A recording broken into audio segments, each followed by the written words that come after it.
So this story happened in Mexico, and it actually happened to my uncle. They found my uncle dead in like the woods. Oh, okay. What happened was is that he used to get drunk a lot. He would always go with my other uncles and stuff. They would walk from like spot to spot or whatever, right? They were saying that they literally saw a beautiful woman, telling them to follow her. Well, like spooked them out as they literally saw that she was floating, so they dipped. So this one time, I think he went by himself to go drink, to go do what he regularly does, but he never came back home. So they went looking for him, and then they said that they found him like out in the campo type shit, like just laying on the floor. He had no injuries on him? Nah, nothing, bro, nothing. They the said that he died from regular causes, but why would he be just laying there on the floor? And they're saying that maybe he saw it again, but this time he actually followed her. Murder suspect was hiding from police when he literally fell on top of them. In August 2024, police were on the hunt for a potentially dangerous murder suspect. A man named Troy Cunningham had been shot to death in Memphis. Police had intelligence linking the crime to 20-year-old Diario Wilkerson. They had news of a residence that he might be staying at. They therefore executed a search warrant to try and find their suspect. Initially, the search for Diario seemed to come up with nothing. That was until police heard a crash come through the ceiling of the house they were searching. The fugitive was trying to evade capture by hiding in the attic. Unfortunately for him, though, the ceiling wasn't stable enough to take his weight. After falling through the ceiling, Diario was arrested by officers for first-degree murder and reckless endangerment with a deadly weapon. Frank Hayes, an American jockey, achieved a remarkable yet tragic victory in 1923 in New York. During a horse race, Frank suffered a fatal heart attack, but his body remained upright in the saddle, and his horse, Sweet Kiss, continued running, not knowing his rider was dead, and crossed the finish line first, winning the race. Frank Hayes' death was not discovered until race officials came over to congratulate him on his victory. And he was sadly pronounced dead after the race, making him the only jockey in history to win a race after dying. Frank was buried 3 days later, and the horse Sweet Kiss never raced again and was called Sweet Kiss of Death after this incident. They believe Frank's heart attack was caused by his extreme efforts to meet the weight requirement, as it was reported he went from 142 pounds to 130 pounds in a short amount of time. I can't imagine being at this race and finding out that the man that won was actually dead the entire time. This is extremely eerie, and what a terrible and random death. So I recently broke into Bohemian Grove. Technically, I didn't actually break in there, but we were on their property right up towards the gate area. If you don't know what Bohemian Grove is, it is a secret society. It is a club made up of the elites in our world. There are U.S. politicians that attend the Grove. Presidents have been in the Bohemian Club, like Richard Nixon, George H.W. Bush, billionaires, millionaires. And every single year, these people meet in the redwoods of California, way out in the forest. They do this owl worshiping ceremony, and supposedly, according to them, it's just one big party. But recently, I've visited the small town in California that is around the Grove. I asked ex-employees, I asked neighbors that live behind the Grove, and they told me some really disturbing stuff on my hidden camera. I heard from a neighbor that they physically saw the buses of prostitutes being brought in the back way into the Grove. I talked to ex-employees who said they witnessed child abuse happening, and they said that they saw sexual assaults, and all this was covered up through NDAs and legal paperwork. I also talked to somebody whose uncle was a chef at the Grove who stated that they smuggled in kilograms of cocaine for the politicians, US presidents, people like that. So this is all stuff that they don't want you to know. And we actually were right up there at the Grove investigating, doing a paranormal investigation, seeing what results we would get when a unmarked car came up right from inside the Grove, right up to us, sat there in a standoff, and essentially chased us out of the area. We were able to find a hiding spot, and we literally watched them circle around this little parking lot we were in, looking for us. I don't know what they would have done. It was about 1 a.m, pitch black everywhere you look. Just one of the most unsettling things that's ever happened to me. But I'm premiering this full documentary about Bohemian Grove tomorrow. It's got like an hour and a half of history with documents. I have access to exclusive documents that have never been published before, and photographs from inside of the club that I got from ex-club members. And all these hidden camera interviews of people exposing these dark secrets that they don't want you to know. This is a place where the US politicians and presidents are meeting with millionaires and billionaires, and we don't know anything about what happens in there. And in addition to that, there are cameras everywhere in the Bohemian Grove, like amongst the trees, and yet they never release any video recordings. I've talked to experts on the matter who stated that they believe that those could be cameras intended to capture blackmail, say, even if it's something somewhat innocuous, like a US president is caught on camera doing a line of cocaine. The person who owns that footage then essentially owns that man. So, I don't know. But the link is going to be in my bio. The documentary is going to be premiering tomorrow at 8 o'clock p.m. This stuff is definitely dangerous to post and talk about. They don't like you talking about this stuff on social media. I get videos removed all the time, whether it's on TikTok or anywhere else. So every single person that helps watch and helps spread the word about this stuff, it means a lot to me, because a lot of creators who have larger followings would never ever touch this topic or even begin to, dive down these rabbit holes. And I don't know why I feel like it's something from God that has literally caused me to go down this path and try to expose this evil. So yeah, if you want to join along on the journey, the full documentary is going to be premiering tomorrow at 8 o'clock, and it's just incredibly disturbing. So in Russia, in Siberia, there was this gravel mine, right? So these people were mining whatever, trying to get like coal and like, I think, stone for gravel. And what they found down there was this. Is that a f***ing fallen angel statue? And they're saying that's not a statue, bro. Like, they're saying that's an actual fallen angel that got trapped because of how much detail it has. Like, sculptures were even saying that that's so hard to replicate all the details it has. Oh, the wings are huge, bro. Look, he's standing up and he's not even close to the top, and it's on its knees. The Simpsons predicted all this shit, bro. That they were gonna find that? Yeah. No way. Look, there's more. What the heck is this thing?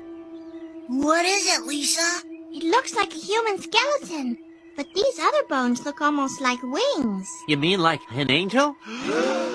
What's going on, bro? I don't get how they predict all this stuff, or maybe it's just people playing tricks on us that, yo, since this happened in Simpsons, we have to. I saw a video of allegedly a fallen angel was under like a cave. You heard the sound with the chains? Alright, so I'm gonna play that audio for you guys first, and then Imagine going to a grocery store, and when pulling out a shopping cart to use, you find a dead body. On March 12th at around 4:15 p.m., that's exactly what happened to somebody in Chico, California. Upon pulling out a shopping cart at a Food Max grocery store, they discovered a body wrapped in a white plastic sheet inside of it. When police arrived, they discovered the body of 61-year-old Daniel Nile, who'd been dead and left in the cart for several days prior. According to authorities, he suffered visible injuries, although his cause of death has yet to be released pending an autopsy report. Police were able to review video footage from the grocery store and saw this man, Timothy Waichert, abandon the shopping cart inside the store. The video then shows an employee of the store moving the cart outside, where it sat for 2 days before the discovery. Timothy is facing multiple charges, including murder. He's also being charged with the attempted murder of a 28-year-old woman in a separate incident. On March 12th, a woman came home and found a truck in her driveway and Timothy outside strangling a woman on the ground. The truck belonged to Daniel, and a large amount of blood was found in the back of it. Inside of the truck was Daniel's dog, and luckily the woman did survive. If convicted of both crimes, Timothy faces 2 life terms in prison. That clip was recorded during the partial sinking of the Costa Concordia, a cruise ship that partially sunk in 2012 and killed 32 people. At the time that it was built, the Costa Concordia was one of the biggest cruise ships in all of Italy. Now, a common practice is to break a champagne bottle against a ship before its first cruise. But interestingly, in 2005, when they swung that champagne bottle against this ship, it failed to break. This is considered an extremely bad omen, and people had no idea of what was to come. So on January 13th, 2012, the ship set sail from Rome, Italy. And on the western coast of Italy, the ship steered right into a rock, which ripped a 174-foot-long gash in the ship's side. Shortly afterwards, the ship lost all of its power and it began to sink. So shockingly, an order to abandon ship wasn't issued until over an hour after the initial impact. And if they would have issued this earlier, more people probably would have survived. But yeah, unfortunately, 32 people drowned in this incident, and the footage is terrifying. Eventually, the captain of the ship was charged with abandoning his ship and manslaughter, causing a maritime disaster, and lying to authorities, and he was subsequently sentenced to 16 years in prison, basically for his negligence. If you want to hear more true crime stories like this one, listen to the podcast Murder in America that I co-host with my wife, Courtney. It's available on all streaming platforms. What this man did last year is something straight out of a nightmare. In the early morning hours of October 7th, a 22-year-old woman began frantically knocking on people's doors in Excelsior Springs, Missouri, saying that she had been kidnapped, raped, and held captive for several weeks. When someone finally took her in, they noticed that she had injuries all over her body and was wearing a trash bag, metal collar with a padlock, and had duct tape around her neck. While waiting for the police to show up, the woman reportedly said that her friends didn't make it and that the man who kidnapped her killed them. When authorities arrived, the woman told them that a man named Timothy had picked her up on Prospect Avenue a month prior and had been holding her hostage ever since. She said Timothy handcuffed her and kept her in a small room in his basement and would sexually assault her repeatedly. The woman led authorities to 39-year-old Timothy Hazlitt Jr.'s home, which was on the 300 block of Old Orchard Street. And after searching the home, police found a room in the basement that was consistent with what she described. When asked how she escaped, the woman told police that she waited until Timothy took his son, who also lived at the home, to school before breaking free. Timothy was arrested that same day and is currently facing 9 felony charges, including first-degree kidnapping and a string of others. He's currently being held on a $3 million bond, and if convicted, he faces up to 5 life sentences. At this point, authorities aren't sure if he's had other victims in the past, and they've since searched his home with cadaver dogs. But the results of that search have not been released. Before his arrest, police were also called to his home 3 separate times. Twice for welfare checks requested by his family and employer, and once for animal control. Authorities have stated they're trying to get in contact with a possible witness named Janie Crosdale, and they're asking anyone with information to contact the Excelsior Springs Police Department. This is the worst botched execution of all time, and you won't believe how disturbing it actually is. This electric chair execution that I'm about to explain went disturbingly wrong in so many ways. And to make it worse, the prisoner was only 14 years old.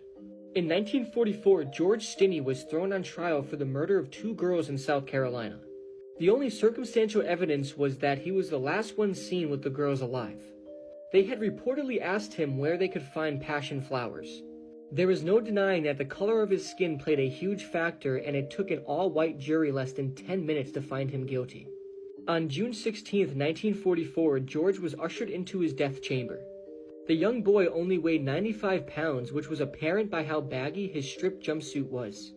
His legs were too thin for the electrodes to fit, and the electric chair looked giant in comparison, and his feet didn't even touch the ground. Finally, the adult-sized mask was placed over his petite face, was clearly not going to stay put. And when asked if he had any last words, his voice quivered and cracked, and all he said was "No, sir." When the switch was flipped to begin the execution, his small body shook violently. This dislodged the mask, revealing his tear-drenched, pain-riddled face and wide blood-red eyes. He smoked and burned and writhed, filling the chamber with a pungent stench of cooking flesh. After the first round, George still wasn't dead. Another round was administered, causing his face to contort further. His eyes bulged, and it almost looked as if he was sizzling. But he was still breathing. Finally, after the 3rd round, George was pronounced dead. But the largest mishap of all wasn't revealed until decades later, when his guilty verdict was overturned. This is just insane to wrap your head around, and this literally happened less than 100 years ago. Another thing, bro, the whole fungus shit. All I know is that it's a fatal fungus. It already affected half of the United States. The fungus? It's mainly affecting people who have a weak immune system. It's also saying that it could affect healthy people, but it's least likely to affect a healthy person. Yeah. It's called the Candida auris. It has killed 4 people so far. It has a resistance to drugs, so medication. Where the f does all this come from? I don't know, bro. We have not had a regular year since what, 2019? Yeah. And the thing is, there's already a like zombie virus out there, but it only affects animals. Have you ever seen the ant that gets turned into a zombie because of a fucking fungus? Literally, bro. So there's this fungi, parasite type, and then it goes into their brain, and then their brain starts mutating, putting out a spore, but they turn to zombies because they start getting aggressive. They lose control of their actions and the fact that it's happening to little animals now, I feel like that shit will eventually end up evolving to a bigger fucking threat. Which is what crazy. One of the scientists said was that now it only affects animals. But what I'm more scared of is if somebody plays with it in a lab, bro, and then it starts affecting humans. And then he said it could be very, very possible. I would not be surprised. Bro, I'm gonna be so fucking tired. The new Beetlejuice movie is missing an actor from the original film, and they didn't include him in the sequel for a disturbing reason. This is Jeffrey Jones, who played Charles Dietz in the original Beetlejuice. He's also a convicted sex offender and a hardcore pedophile. Jeffrey was in a number of famous 80s movies like Ferris Bueller's Day Off, Beetlejuice, The Hunt for Red October, Amadeus. And a lot of people recognize this guy's face because he played a number of famous roles in famous movies. But in 2002, Jeffrey Jones was arrested for possession of CP or CSAM and for hiring a 14-year-old boy to produce explicit images for him from September 2000 to May of 2001. Now, prosecutors for some reason eventually dropped the CP charges, but his punishment for this whole thing was no prison time. He got 5 years of probation, and he was then required to register as a sex offender. But he was arrested again in Florida in 2004, and again in California in 2010 because he failed to update his registration in the sex offender database. It seems like Jeffrey wanted the world to forget his sordid and disturbing past. He was also filming a movie in 2006 in South Carolina when the community in the town that he was filming in became aware of his previous record. They raised a lot of complaints. This went really public because families were being invited to the set of the film with their children, and they didn't know that a convicted sex offender was there filming. So yeah, I found it interesting because we saw Beetlejuice last night, and they don't show him at all in the movie. And in fact, his character dies off screen through an animation, and the filmmakers found a very clever way to include his character from the original without having to hire a sex offender. Imagine getting a call off your ex to say, "I've killed your children, come and get the bodies." That's what happened in South London in 2011 to one devastated mother. Football steward Gene Say lived in a South London apartment on his own. In 1998, he'd married a woman named Antoinette. The pair had moved in together and had 2 children. They were 10-year-old Rolls and 8-year-old Regina. Now, the marriage was actually fairly short-lived, and the relationship between him and his wife broke down. They got divorced in the late 2000s. The children spent weekends with their dad as part of a custody settlement. However, no one knew of Gene's alarmingly violent past. Had his ex-wife known about this, there is no way she would have left their children alone with him. Before moving to the UK, he'd actually got another woman pregnant and they had a child together. She was then pregnant again, and he assaulted her so badly that she lost the baby. He'd also hunted her down when she broke up with him and threatened her and the daughter they shared with a knife. Now fast forward to February 2011 after his separation from his wife Antoinette. She and the children moved out of the flat that they all shared, and it was then that Gene received a letter from the housing association telling him that he was no longer eligible for that flat. He was living in a 3-bed apartment and it was just far too big for one person. In a rage and believing that his ex-wife was responsible for making him potentially homeless, he did the unthinkable. As his 2 children tried to fight him off, he brutally killed them with a kitchen knife, slitting their throats. He then rang police to confess and then callously rang his ex-wife to tell her, "I've killed your children, come and get the bodies." He was given a life sentence without parole for 30 years. As he was 62 when he was given the sentence, thankfully it's not likely that he will ever be free. This is going to be the most disturbing cartel video I ever explained, so this is a massive trigger warning. This is really one of the worst things I'm ever going to explain on this channel, so whatever you do, never look it up or search for it. I honestly couldn't even watch it. The video that I'm about to explain was released in the summer of 2021, and the motive behind what happens in the video is unknown, but it is thought to be a rival cartel related killing. The video is 4 minutes long and it's filmed in the middle of the day in a jungle location. Many refer to this video as the Venezuelan butcher shop. As you play the video, you see a man who looks to be in his 30s squatting on the ground with multiple men talking in the background. A man then points a pistol at the victim's head and pulls the trigger. The victim is still moving, however, and he is then shot multiple more times, and at this point the victim is dead. A cartel member with a machete then enters the shot and begins to hack away at the victim's neck to decapitate him. And after a couple strikes, the head is cut clean off. The cartel members then move on to dismembering the victim's arms. One member holds the arm as another cuts it off.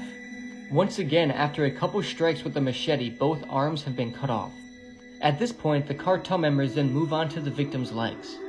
And just like the arms, one member holds the legs up as the other hacks away at them. Other cartel members can be heard chanting and talking in the background. One of the cartel members then takes one of the severed legs and begins beating the victim's corpse with it. The victim's body parts are then thrown in what appears to be a well.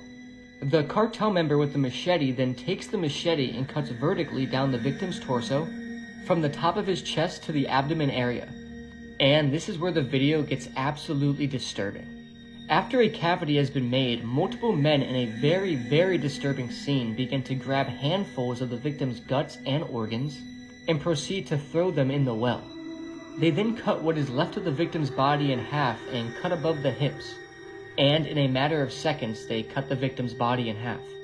The rest of the hips and legs are then thrown into the well. The cartel members then butterfly what is left of the torso. They slice it down the middle and pull the ribs apart, as well as removing the heart. One of the cartel members then holds the heart up to the camera, which is still beating. All of the cartel members then take turns holding the heart. Two of the men then play tug of war with the heart. Then what is left of the torso is then thrown into the well, and the video finally concludes. In a matter of a couple minutes, this man's body was viciously dismembered, gutted, and completely destroyed. This is honestly one of the most disturbing videos on the internet, and you should never want to see it, and you should never look for it. I honestly didn't even watch it fully. I just read descriptions of the video because it's that brutal. I will never understand the ruthlessness in this world, and this video just goes to show how disturbing our world actually is. This is the terrifying moment a woman escaped her kidnapper after being held captive for a year. It was 2022 in New Mexico. The victim in this case, whose identity is not revealed for her own safety, met a man at a petrol station. He told her that his name was Brett Parker. He was actually 57-year-old James Perillo Jr., and he had reason to want to hide his identity from her. He was a very dangerous man, but our victim in this case was charmed by his persona. He asked if she could give him a lift to Arizona, and she said yes because he seemed like a nice guy. The pair actually ended up getting into a consensual relationship, well, as consensual as it can be when he's hiding his true identity from her. And things were going well for a while until they took a dark turn. He began assaulting her, and as in so many DV cases, also started isolating her from family and friends. He even went as far as to confiscate her phone and her bank card from her, leaving her completely powerless. This is when he decided to embark on a road trip. He decided to take her with him without her consent. He held her captive in his vehicle and started out on the journey. Now, our victim knew her life was in danger. James's violence continued to escalate to an alarming level. He'd been beating her and choking her relentlessly. On the day in question, he stopped off at a petrol station in New Jersey. She knew it was now or never. While he filled the car with petrol, she was able to break free for a matter of seconds. She didn't even have any shoes on, but she ran inside of the kiosk. She bolted the door with James following behind just seconds later. This was all captured on terrifying CCTV footage. The attendant inside of the petrol station was obviously alarmed and helped the woman. The woman explained that she'd been held captive, and she showed the petrol station attendant that she had deep wounds on her neck from where James had been assaulting her. James was arrested and charged with first-degree kidnapping, second-degree strangulation, and aggravated assault. He faces up to 47 years in prison, and as far as I can tell, he is still awaiting trial. However, coined the phrase, "You can't make this stuff up," might have known the story of real-life boogeyman, Albert Fish. A slight, elderly man with grey hair, no one suspected the kindly single father of being sadistic child murderer and cannibal. These are videos humans were never meant to see. Okay, so we all know what the Northern Lights are and how beautiful they are. It's probably one of the best things to witness with your own eyes on Earth. But I guarantee most of us only saw pictures of the Northern Lights. Well, the video I'm about to show you shows a man who is standing directly underneath the Northern Lights, and this might be the best thing you will ever see in your entire life. This might be the closest any person on Earth has ever gotten to the Northern Lights, and this person was directly underneath them. Here's the video.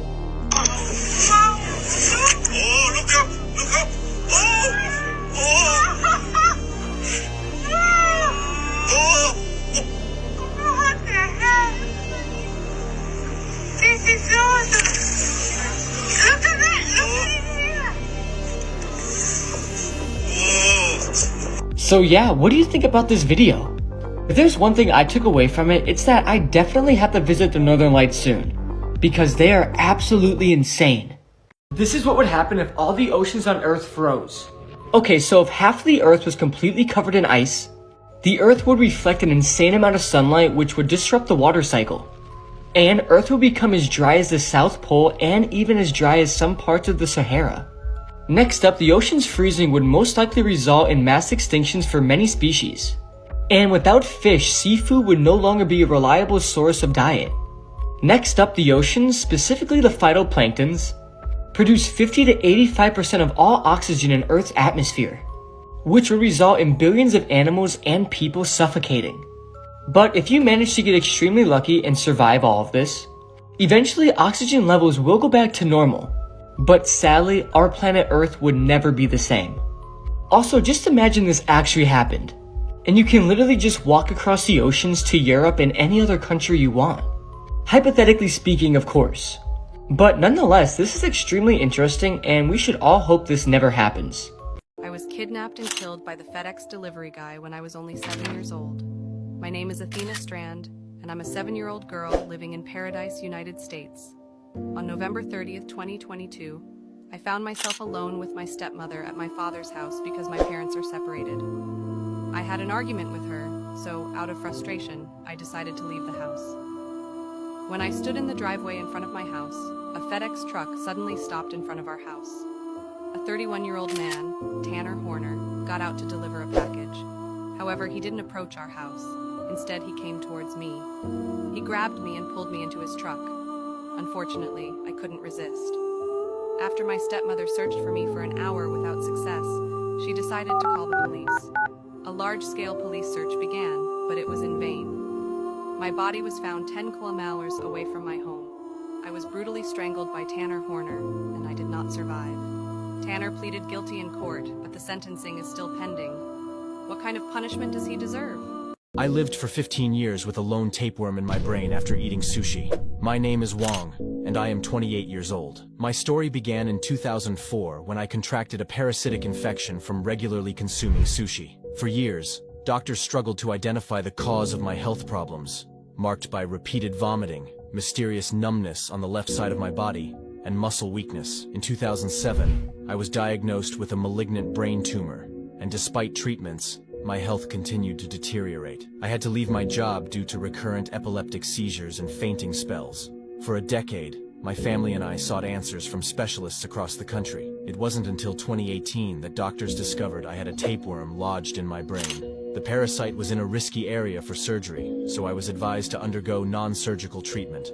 However, the tapeworm continued to grow, and emergency surgery became necessary. During the nearly 2-hour operation, doctors found it to be a schistosoma mansoni, a flatworm parasite typically found in the intestines of cats and dogs, but rarely in humans. Dr. Gu Yuming, deputy director of the Guangdong Brain Hospital, emphasized the importance of completely removing the parasite to prevent regrowth. Today, I am relieved and grateful. I am grateful that doctors successfully removed the lone tapeworm from my brain. Is one of the world's largest ever kidnappings. On the 26th of September in 2014, 43 Mexican students completely vanished. They disappeared from a teacher's college after being forcibly abducted in Iguala, Mexico. The college was a left-wing all-male school which was closely involved with student activism. The students regularly took part in protests. The day that they vanished, 100 students had travelled to the nearby town. They were intending to hijack some buses to protest in nearby Mexico City. Apparently this was quite common to do, and they were protesting against discriminatory hiring practices for teachers. On the 26th of September at around 6 p.m, the 100 students headed to the town. They commandeered some of the buses, and at 9 p.m. they tried to drive out of the city. However, they were blocked off by the local police. Some students managed to escape, but shockingly the police opened fire on these buses. Students tried to fight back by throwing rocks at them. Police also mistakenly fired shots at a bus which was carrying a local football team. They ended up killing 2 people on that bus. A woman in a nearby taxi was also killed by a stray bullet. 3 students were also killed in the gunfire. The body of a third was found the next morning. By the looks of his body, he'd been violently tortured. 43 of the students were reported missing after the clash. Eyewitnesses saw groups of the students being rounded up and put into vehicles by police. After they were driven off, nobody would hear from the 43 students ever again. There are loads of different theories about what happened to these missing students. If you're interested in hearing more, I've posted a full YouTube video about it. Imagine finding out your dad was an escaped murderer using a false identity. In 1967, a killer escaped. William Arnold was a young man who had killed his parents when he was a teenager and had been placed behind bars. However, he managed to escape from his prison in Nebraska, and for decades, nobody heard from him. Recently, a DNA test has uncovered the truth about what happened to the escaped killer. In 1958, William got into an argument with his parents. They wouldn't let him use their car to take his girlfriend to the cinema, so he shot them to death. Shockingly, he then buried them in the garden and still had the time to take his girlfriend to the drive-in cinema. He managed to hide the truth for a while, telling family and friends that his parents were on a trip. However, weeks later, he ended up confessing and being sentenced to life in prison, aged just 17. While in prison, William and his friend hatched an escape plan. They managed to break free in 1967 and no one ever heard from William again. Police later discovered he changed his name to John Damon and started a whole new life. He met a woman, married her, and helped to look after her 4 children. They then later divorced and he moved to Australia. He remarried and actually had children of his own. He passed away in 2010 and everyone remembered John Damon as such a great dad. But in 2022, the truth came out. Investigators had been working behind the scenes to figure out what happened to William Arnold, and eventually they told his family the truth. Speaking to a news station, William's son said this: "Although it's shocking to know that his life began with a terrible crime, his legacy is so much more than that. I want him to be remembered for being a good father, a provider to us, and instilling in me a passion for music and a drive to always be the best person I can be." Have you ever had a bad gut feeling about your neighbour? Nate Kibbe always seemed a little bit odd to his neighbours. He lived in a trailer in New Hampshire and always seemed very private. Little did locals know that this was because he was hiding a hideous secret. During his school years, he was considered aggressive and cruel. As an adult, his behaviour got worse. He got in trouble for grabbing a 16-year-old off a school bus and also providing false information while trying to buy a weapon. He was argumentative and locals say that he was someone you would just try and avoid. In 2014, he was arrested after an incident where he followed a woman home and pushed her to the ground. Neighbours would often hear him shouting at his long-term girlfriend, Angel. In October 2013, 14-year-old schoolgirl Abby Hernandez disappeared just a few days before her 15th birthday. She'd been walking home from school and seemingly vanished. Nate had stopped by the side of her and offered her a lift. She actually got in the car due to having blisters on her feet, and he then threatened her with a gun. He put a jacket round her head, broke her phone, and tasered her when she tried to get free. When back at his home, he tied her up, taped over her eyes, and forced her into a motorbike helmet before SAing her. For 9 agonising months, she was held hostage. He put a shock collar around her neck and kept her in a shipping container. Now, Abby is a very bright girl, so she tried to gain his trust. She said she went along with everything that he asked. This started working, and eventually he gave her a little bit of freedom. He allowed her to read a book, and she noticed inside was his name. In July 2014, Nate discovered that he was potentially in trouble with the police. He'd paid an S worker with fake money and she had reported him. Anxious that police were going to raid his property, he let Abby go under the condition that she didn't tell anyone. After the 9-month ordeal, she was finally free to walk home. She obviously told police straight away what had happened. They raided his trailer and arrested him. He's serving a sentence of 45 to 90 years and Abby has actually forgiven him. She helped with the creation of a film about her kidnapping called Girl in the Shed. This boy killed his neighbour for TikTok fame and got away with it. When he was 16, Zachary Latham's mum passed away and he went to live with his grandparents. He'd been known to cause trouble and had several assaults on his record, and when he moved areas, this didn't change. He posted regularly on his TikTok about his love for cars, but he started to make enemies in his new area due to his reckless driving. William Durham, a 51-year-old corrections officer, was Zachary's neighbour. He lived with his wife and 2 sons next door. Due to Zachary's behaviour, tensions grew between the Durham family and the Lathams. In April 2020, Zachary got into a confrontation with William's wife, Catherine. She confronted him about his reckless driving, and Zachary filmed the exchange for TikTok. He mocked the woman, calling her a Karen, and the video got over 3 million views. Shockingly, Zachary's followers were actually encouraging his behaviour. They were egging him on to slash her tyres and cause even more trouble. The Durhams had a 21-year-old son called William Jr. When he found out about the video that had been posted online, he confronted Zachary too. However, during that exchange, Zachary threatened him with a knife. The Durhams tried to get police involved, but they just weren't interested. Shortly after this, Zachary intentionally swerved his vehicle, narrowly missing the youngest Durham son. That day, the entire family decided to confront Zachary and put a stop to his behavior once and for all. That day, Zachary and Catherine got into an altercation in which Zachary hit her in the face and pushed her. The entire Durham family then went round to Zachary's house to confront him. Zachary armed himself with a stun gun and 2 knives. Zachary's wife recorded, presumably for TikTok, as the drama unfolded. A huge brawl erupted and Zachary stabbed William and attempted to stab one of his sons. During the struggle, Zachary took a blow to the head and was concussed. Witnesses reported seeing blood absolutely everywhere. Police attended the scene and sadly, William Durham had passed away. Shockingly, during Zachary's trial this year, he was found not guilty. His defense team stated that he'd acted in self-defense. It's all over for P. Diddy because he's allegedly one of the worst sexual predators in the history of music.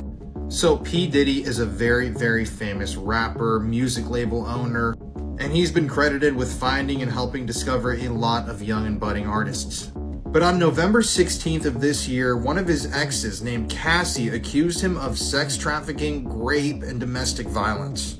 This woman basically stated that P. Diddy had repeatedly assaulted her for years during their on and off again relationship, and she even stated that at one point he had allegedly broken into her house and assaulted her after breaking in. But just a short time after this was made public, P. Diddy settled the lawsuit with Cassie and basically stated he wished her well. But then days after settling this lawsuit, another woman came forward and filed a SA complaint against him. This woman claimed that P. Diddy had drugged and raped her while she was a college student in the year 1991. Of course, P. Diddy denied this claim, but the story gets worse and worse. On the same day that the second woman came forward claiming that P. Diddy had assaulted her, a third woman came forward.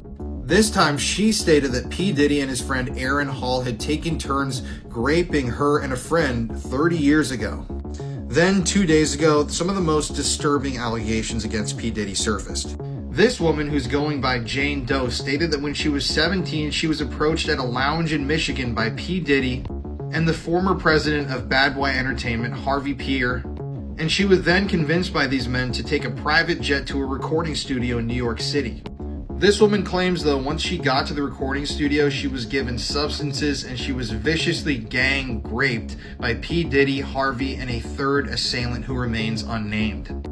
Now, for his part, P. Diddy has denied all these allegations, said that these are people just trying to ruin his reputation, basically take his money. But I will state here that for years, people have been talking about some of these strange things that P. Diddy has been seen on video doing with people he hangs around with. And there have been rumors that P. Diddy has been a rapist for a very, very long time. So I'm sure that there are going to be more allegations, but yeah, I think for now, P. Diddy is definitely done for.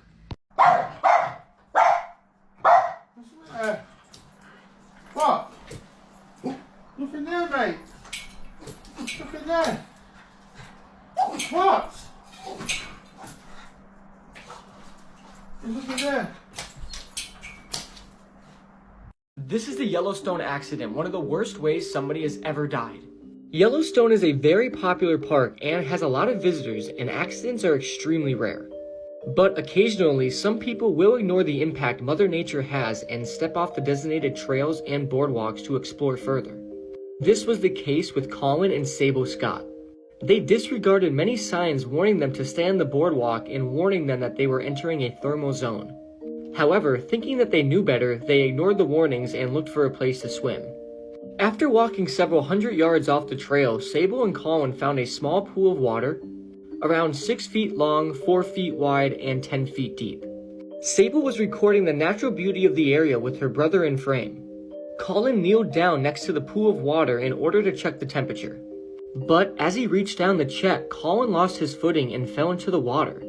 And immediately Sable realized that they made a huge mistake. As soon as Colin hit the water, he let out a piercing scream. Sable, who was still recording, ran over to her brother in order to try and rescue him. However, it was to no avail. As her brother was boiling alive, Sable ran off to try and find help and found a park ranger. When they got back to the pool, Colin was already dead and floating face down. Park rangers attempted to recover Colin's body, but a thunderstorm arrived and forced them to retreat for the night. Returning the next day, they found that nothing of Colin's body remained besides his flip-flops and wallet. He had completely dissolved in the red-hot acidic water. Upon the investigation of Colin's death, Yellowstone officials asked for Sable's phone in order to get a copy of the video of Colin's death. Sable gave them permission to take her phone and get a copy of the video, and when they gave the phone back to Sable, Yellowstone officials stated to her that she should not watch the video and even asked her if they wanted them to delete it for her. However, she said no and that she wanted to keep the footage. She said she would never watch it but wanted to keep it, and nobody knows why. It's very unlikely this footage will ever be made public, and can you imagine falling into a boiling acidic body of water and just floating there, burning and dissolving away, all while there is nothing anybody can do to save you? For all we know, Colin could have been alive for some time before dying, but nobody knows because his body dissolved away, and there was no autopsy. Luckily, the video of this never surfaced because I could only imagine seeing the pain he was feeling, and the regret his sister was feeling. There's no point to go looking for it because you literally won't find it. There's a lot of bad ways to die, but this has to be up there with the worst.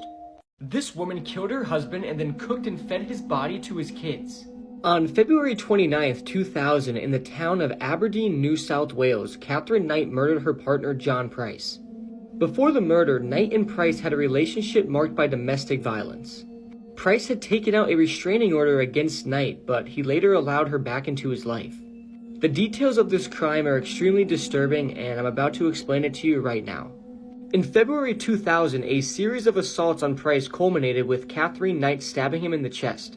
Finally fed up, he kicked her out of the house, and on February 28th, John Price stopped at the court on his way to work and took out a restraining order in an attempt to keep her away from both himself and his children. That afternoon, Price told his co-workers that if he did not come to work the next day, it would be because Knight had murdered him. Despite their pleas that Price should not return home, he stated that he was afraid Knight would kill his children if he did not. At 6 a.m. the next day, a neighbor became worried when Price's car was still in the driveway. And when he did not arrive at work, his employer sent a worker to see what was wrong. Both the neighbor and the worker tried knocking on Price's bedroom window to wake him, but they alerted police after noticing blood on the front door. Breaking down the back door, police found Price's body with Knight completely passed out from taking a large number of pills. She had stabbed Price with a butcher's knife while he was sleeping, and according to the blood evidence, he awoke and tried to turn the light on before attempting to escape while Catherine Knight chased him through the house. He managed to open the front door and get outside, but he either stumbled back inside or was dragged back into the hallway, where he finally died after bleeding out. Later, Catherine Knight went to the ATM and withdrew $1,000 from Price's account. Price's autopsy revealed that he had been stabbed at least 37 times in both the front and back of his body, with many of the wounds extending into vital organs. Several hours after Price died, Catherine Knight skinned him and hung the skin from a meat hook on the door to the laundry room. She then decapitated Price and cooked parts of his body, serving up the meat with baked potatoes, carrots, pumpkin, and many other things at the dinner table, along with notes beside each plate, each having the name of one of Price's children on it. Catherine Knight was preparing to serve his body parts to his children. Catherine Knight was arrested and charged with the murder of John Price. On November 8, 2001, Justice O'Keefe pointed out that the nature of the crime and Knight's lack of remorse required a severe penalty. He sentenced her to life in prison, refused to fix a non-parole period, and ordered that her papers would be marked as definitely never to be released, which is the first time this has been imposed on a woman in the Australian history. It's worth saying that photos of the crime scene and photos of the meal she cooked are on the internet, but I don't recommend looking for them. This case is just absolutely sickening, and how can someone do this to their own husband? The death of Anthony Bourdain never sat right with me, so let's take a look into it. Anthony Bourdain was a famous American chef, an author, and a travel documentarian. And Anthony was most well known for his travel channel show, Anthony Bourdain No Reservations, where he traveled the world and ate some of the best food on the planet. Anthony got his education at the Culinary Institute of America, where he graduated in 1978. And in the 90s, Anthony became an executive chef at a high-end restaurant in New York City. So, needless to say, with all of this media, all the books that he had written, articles, the shows he had hosted, Anthony Bourdain was a beloved national figure. Now, obviously, with all the shows he hosted, books he wrote, media appearances he made, Anthony Bourdain was a beloved public figure. That's why it was such a shock when he took his own life while filming for a new show in France. So June 2018, Anthony's filming this show in France, and his friend Eric notices that he's acting weird. And in between filming, Anthony missed dinner and then breakfast.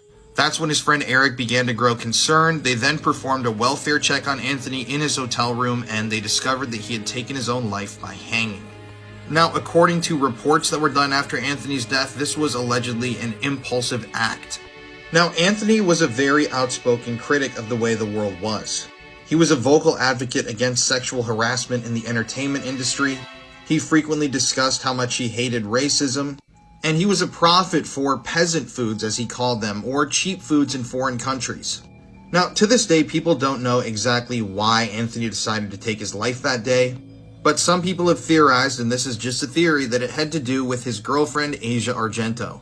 Now, it was well known that Anthony was really invested in his relationship with Asia. But some have claimed afterwards that this relationship was mutually open. And in the weeks before Anthony's death, Asia had appeared in press photos with another man at the Cannes Film Festival. Anthony Bourdain had also become known as the Sid Vicious of the culinary world. And earlier on the day that Anthony took his own life, Asia posted a cryptic Instagram story. She was wearing a Sid Vicious shirt that said "fuck everyone" on it. And she wrote on the story, "You know who you are." About 3 hours after this story was uploaded to Asia's Instagram, it was announced that Anthony had been found dead. And she quickly then deleted the photo, and she immediately went into PR mode and claimed that the story was about Harvey Weinstein, who she was speaking out against at the time. And she then went on to claim this open relationship thing and stated that she loved Anthony and missed him so much. Now, a lot of people have come out and been very skeptical about Asia's claims. They said that the two's relationship was extremely volatile, that Anthony was deeply unhappy with the open relationship status, and that he almost felt embarrassed by her. Keep in mind, at around the same time Asia was speaking out about Harvey Weinstein, she had been accused herself of assaulting a 17-year-old boy in a hotel room. There are, once again, like I've said before, a lot of conspiracy theories regarding Anthony Bourdain's death, but if you want me to talk about those, I'll make a completely different TikTok. R.I.P. Anthony Bourdain. He truly was a culinary genius, a visionary, and he's still missed to this day. This story has absolutely horrified me. Trigger warning for child abuse. The details are absolutely horrific. This is 3-year-old Bastien, and he was murdered by his father in an absolutely brutal way. Bastien was born on the 17th of May 2008 in France. This is his father, Christophe Champenois. He was out drinking on that day, and when he was told that he had a son, he simply shrugged and said that he didn't want one. Bastien's grandmother described him as an unwanted child. He never experienced love, he was regularly abused, and he was seen as a burden. Some of the abuse that Bastien endured was being locked in a cupboard in the pitch black for hours on end, or being sat on a windowsill all day trying not to fall off. In November 2011, Bastien had been at school, and his mother Charlene was told when she picked him up that he'd been a little bit naughty and he'd flushed another child's drawing down the toilet. He'd already been punished accordingly by his teacher, but when Christophe found out, that wasn't good enough for him. He needed to punish him too. When Bastien got home from school that day, his father stripped him naked, threw him into the washing machine, shut the door, and ran the cold cycle. The washing machine started filling with freezing cold water and spinning while Bastien screamed for his life. What's even more horrifying is that Bastien's mother was sat in the next room doing a jigsaw puzzle with her daughter, completely ignoring Bastien's screams. When the cycle finished, Christophe opened the door and pulled out a lifeless Bastien. He then turned to Charlene and said, "At least he won't bother us anymore." Christophe actually called the emergency services himself and said, "I've got a little problem, my son has fallen down the stairs." When emergency services got there, they saw that Bastien was soaking wet and he had water coming out of his nostrils and mouth. They then changed the story and told them that he'd drowned in the bath. However, when police spoke to Bastien's 6-year-old sister, she told them the truth and said, "Daddy put Bastien in the washing machine because he was naughty at school." Bastien died from a mixture of head injuries from being spun in the washing machine and from drowning. It soon came to light that the family were already known to social services, and the night before Bastien's murder, Christophe had messaged their social worker saying, "I'm going to throw Bastien from the 2nd floor, even if it gets me 15 years in jail." She was actually on sick leave and she didn't see the message until it was too late. Christoph was found guilty of Bastian's murder and sentenced to 30 years in prison. And Bastian's mother Charlene was found guilty of aiding and abetting murder and violence and sentenced to 12 years.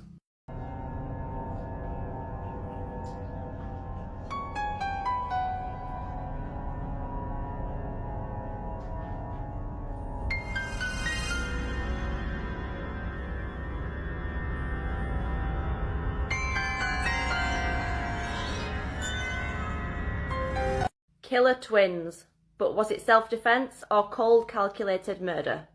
On the morning of January 13th, 2010, 16-year-old twins Jazz and Taz murdered their mother, put her in the bathtub, and then got dressed and went to school. Nikki hadn't always been present in her daughters' lives, and they'd mostly been raised by their great-grandmother Della. Della said that Nikki's presence was sporadic in her daughters' lives and that she flitted in and out when it suited her. But in 2007, when they were just 13 years old, she requested custody. They immediately clashed, and the twins found their mother's attempts to control them hypocritical. Arguments soon led to physical altercations, and this led to juvenile court and counselling for Nikki and her girls. This then led to them going back to their great-grandmother's care. Nikki again requested custody, and they were soon placed back with her on January 5th, 2010. Just 8 days later, Nikki was dead. On January 13th, 2010, the twins called 911 saying that they'd come home from school and found their mother dead in the bathtub. Nikki had a cut to her scalp and multiple stab wounds. It was soon discovered that the girls also had injuries, including bite marks that matched their mother's dental records. They were arrested in May 2010 and initially pleaded not guilty. However, after being offered plea deals, they both confessed. It wasn't like it was a fight on the street. It was more a fight to somebody die. She trying to hit us with the pot. You know, she just threatening us and everybody yelling. Everybody's yelling. We all we mad. I had took the pot from her. This one she had grabbed and I kind of turned like you said, get back. But she didn't keep the knife in her hand. My mom is winning that battle with the knife or whatever. So I picked up the pot and I hit her with the pot in the chest. Like I said, I'm not that big, so when she bit me, she latched on to me, and I'm trying to get her off of me because it hurts. I'm trying to punch her, I guess, and I think Dad stabbed her. She's still stunned. I think I picked up a knife, and I stabbed her. They were in cuts, like they were deep, because I couldn't bring myself to do it. You had about hands? Yeah, I think I was at the top. And Jazz had her feet. Yeah, she was heavy. What did y'all do? They put her in the tub. What do you say to her? I'm sorry. I thought I was sorry. I wished it didn't happen like that. I wish I could have saw something else to do. They both pleaded guilty to voluntary manslaughter and received 30 years in prison. Their projected release date is May 19th, 2040, when they'll be 46 years old.